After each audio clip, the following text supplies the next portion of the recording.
Hello aspirants of UPSC Civil Services Examination. Greetings to you all. This is especially for aspirants of Tamil Nadu.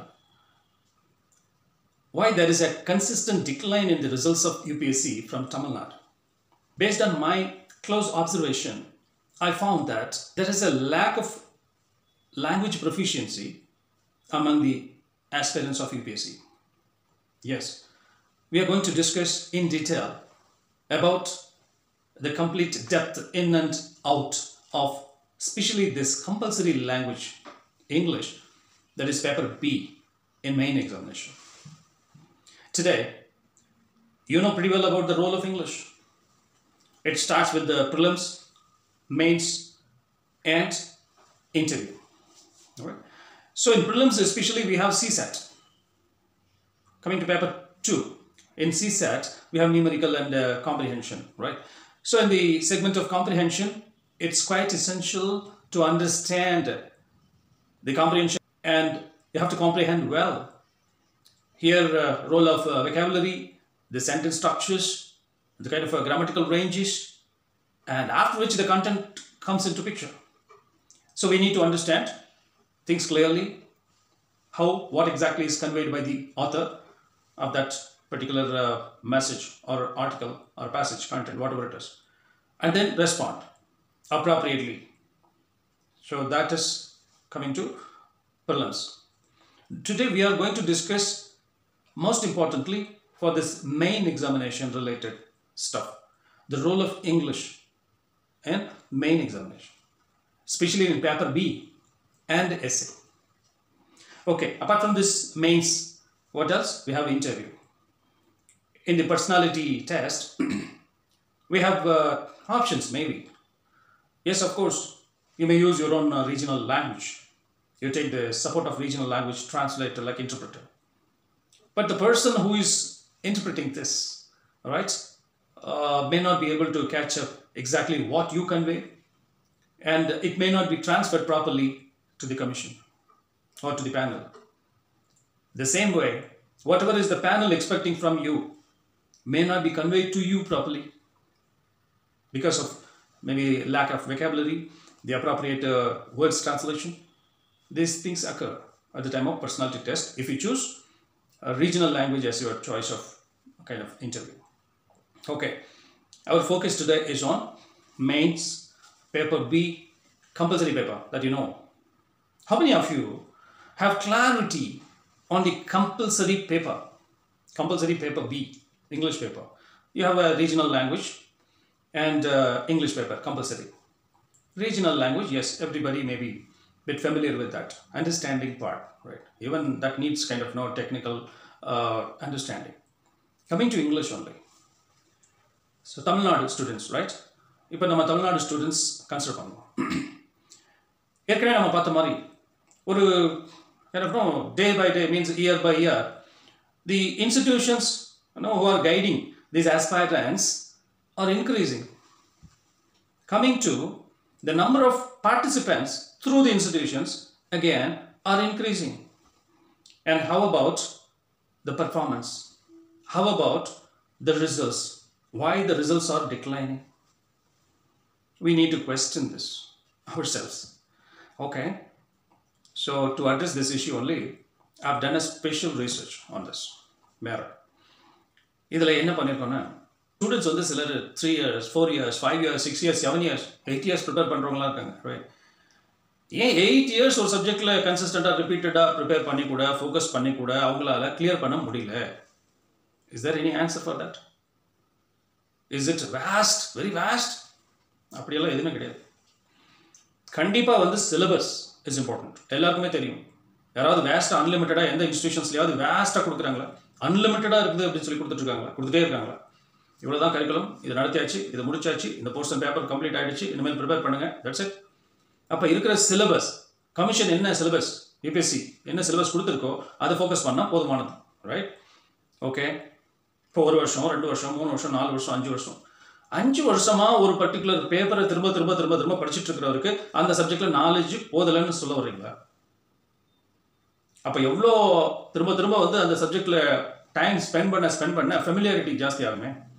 அப்போ subject wise அவங்களுக்கு எந்த பிரச்சனையும் இல்லை தானே, right? இப்போ என்ன ப்ராப்ளம்? ஓகே, முதல்ல ப்ரிலிம்ஸ் கிளியர் பண்ண முடியுதா சிலரால்? ஏன் முடியல? அப்போ ப்ரிலிம்ஸ் கிளியர் பண்ண முடியலன்னா சப்ஜெக்ட் நாலேஜ் இருக்கே, சப்ஜெக்ட் நாலேஜ் இருந்தும் அவங்களால ப்ரிலிம்ஸ் கிளியர் பண்ண முடியல. இல்லையே, சிம்பிள் மேட்டர். ஸ்கோர் நல்லா வாங்கல, அவ்வளோதான். எஸ், சப்ஜெக்ட் நல்லா நாலேஜ் வச்சுருக்கீங்க தான், ஸ்கோர் வாங்கல. ஒருத்தர் சப்ஜெக்ட் நாலேஜ் நல்லா இருந்தும் எப்படி ஸ்கோர் வாங்காமல் இருக்க முடியும்? ஒரு கொஸ்டின் இருக்கணும்ல. எஸ், இப்போ சப்ஜெக்ட் நாலேஜ் இருக்குது, அது என்ன? பேப்பர் 1 ப்ரிலிம்ஸ் பொறுத்த வரைக்கும் subject knowledge, all the subjects, polity, economy, history, geography, what ever it is, இந்த சப்ஜெக்ட்ஸ் நாலேஜ் நல்லா இருக்குது, அதுக்கு அது பேப்பர் 1. பேப்பர் 1ல் அது நீங்கள் ஸ்கோர் பண்ணணும்.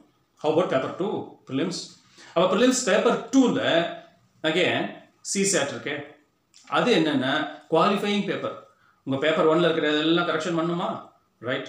ஃபஸ்ட்டு நீங்கள் இதில் ப்ரூவ் பண்ணுங்கள் உங்களுக்கு இங்கிலீஷ் நாலேஜ் இருக்குது, நியூமரிக்கல் எபிலிட்டி இருக்குது, ஒரு ரீசனிங் எல்லாம் உங்களால் நல்லா பிக்கப் பண்ண முடியும், அதை ப்ரூவ் பண்ணுங்கள். இதில் 33% ஸ்கோர் பண்ணி காமிங்க, தென் பேப்பர் 1 கரெக்ஷன் பண்ணுவோம் அப்படிலாம் சொல்கிறாங்க. அப்போது இந்த 33%, இந்த கைண்ட் ஆஃப் 200 மார்க்ஸ் பேப்பர் 2, இதில் 33%னா 66 மார்க்ஸ் ப்ளஸ் எடுத்து ஆகணுமே. நான் ஒன்று கேட்குறேன், நம்மக்கிட்ட நிறைய ஸ்கூல்ஸ் இருக்குது, நம்மக்கிட்ட நிறைய ஸ்டூடெண்ட்ஸ் இருக்காங்க. ஒவ்வொரு ஸ்டேஜ்லையும் என்ன பண்ணுறாங்க, போர்டு ஸ்டூடெண்ட்ஸ் முடிச்சுட்டு அடுத்த ஸ்டேஜுக்கு போகிறாங்க. அங்கே ஒரு 10th போர்டு முடிச்சுட்டு அடுத்த ஸ்கூலுக்கு போய் நிற்கிற ஸ்டூடெண்ட் பாஸ் மார்க்கை மட்டும் எடுத்துகிட்டு போனால் போதுமா? பாஸ் மார்க்கு தான் எடுத்துட்டாரு, பாஸ் பண்ணிட்டாரு, எலிஜிபிலிட்டி ஆகிடுச்சு, குவாலிஃபை ஆகிட்டாரு, போன உடனே எந்த கோர்ஸ் கேட்குறோமோ அந்த கோர்ஸ் கொடுத்துருவாங்களா? எந்த ஸ்கூலில் வேணுமோ அந்த ஸ்கூலுக்கு போய் நம்ம நிற்க முடியுமா? அப்போ அங்கே வருதில்ல கட் ஆஃப், அங்கே வருதில்ல ஹை ஸ்கோர் ரிக்குவயர்மெண்ட்டு.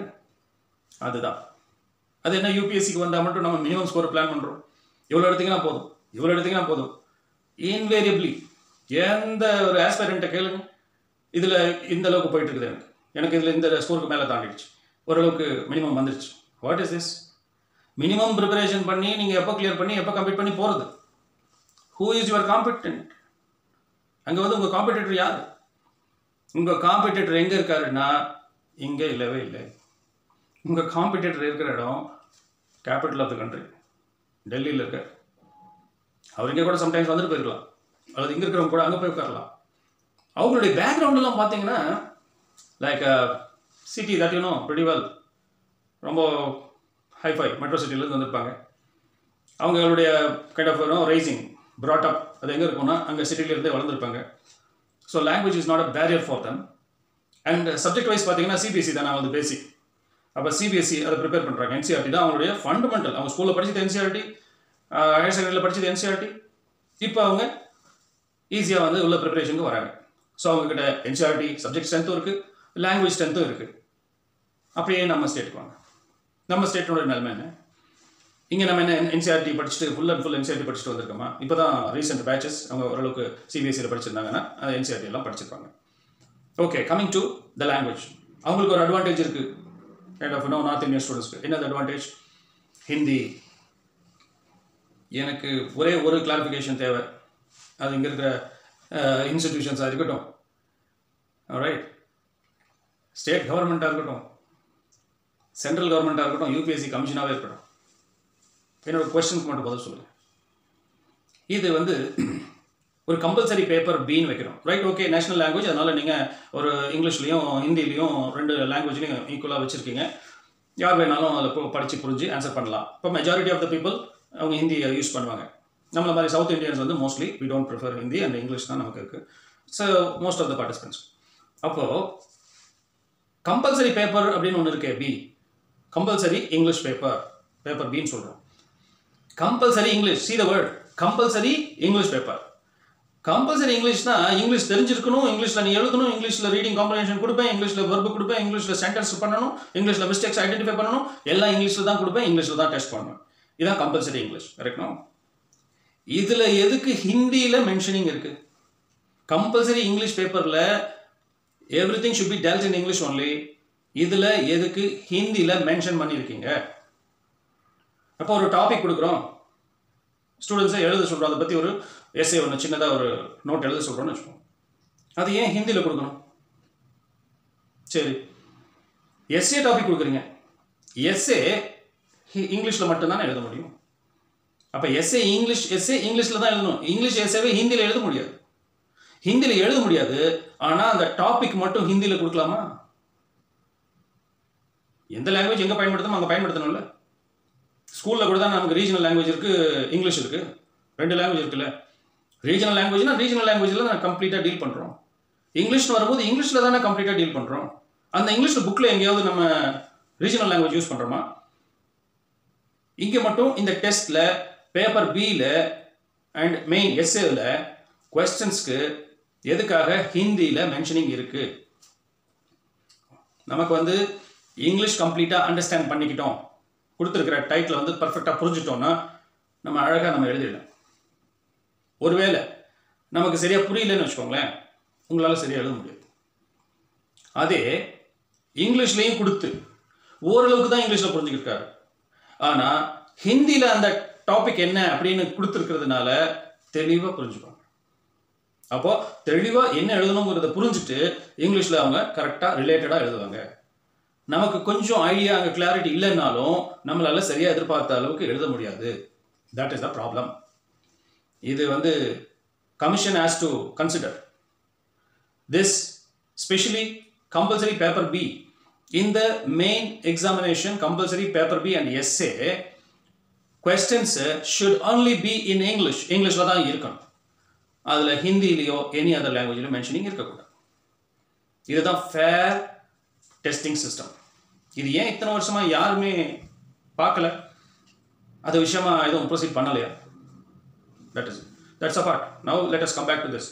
இதெல்லாம் ஏன் சொல்கிறோம், டிஸ்கஸ் பண்ணுறோன்னா, இவ்வளோலாம் சிக்கல் இருக்குது. இங்கிலீஷை நீங்கள் சாதாரணமாக உதறிட்டு உதாசீனப்படுத்திட்டு போதும், ஓரளவுக்கு இருந்தால் போதும்னு நினச்சி பண்ணுறத இதோட விட்டுருங்க. Without strong knowledge in English, achieving or succeeding in the examination, UPSC examination, will be challenging. Yes. அப்போ UPSC prepare பண்ணணும், civil services prepare பண்ணணும்னா the very first step what you have to do is strengthen your language first. Regional language எல்லாம் support பண்ணாது. Regional லாங்குவேஜ்னா என்ன? நம்ம regional language, right? நம்ம தமிழில் எழுதலாமா ரீஜனல் லாங்குவேஜில் அப்படின்னா ஆப்ஷன் இருக்குது, எழுதலாம். ஆனால் அதுக்கான ப்ரிப்பரேஷனுக்கான மெட்டீரியல் கிடைக்காது. Paper B English compulsory paper, இந்த ரெண்டுலேயும் நம்ம கம்பல்சரியாக எடுக்க வேண்டிய ஸ்கோர் எடுத்து பாஸ் பண்ணாதான் நம்ம வந்து அடுத்த ரிமைனிங் 7 பேப்பர்ஸ் கரெக்ஷனுக்கே போகும்.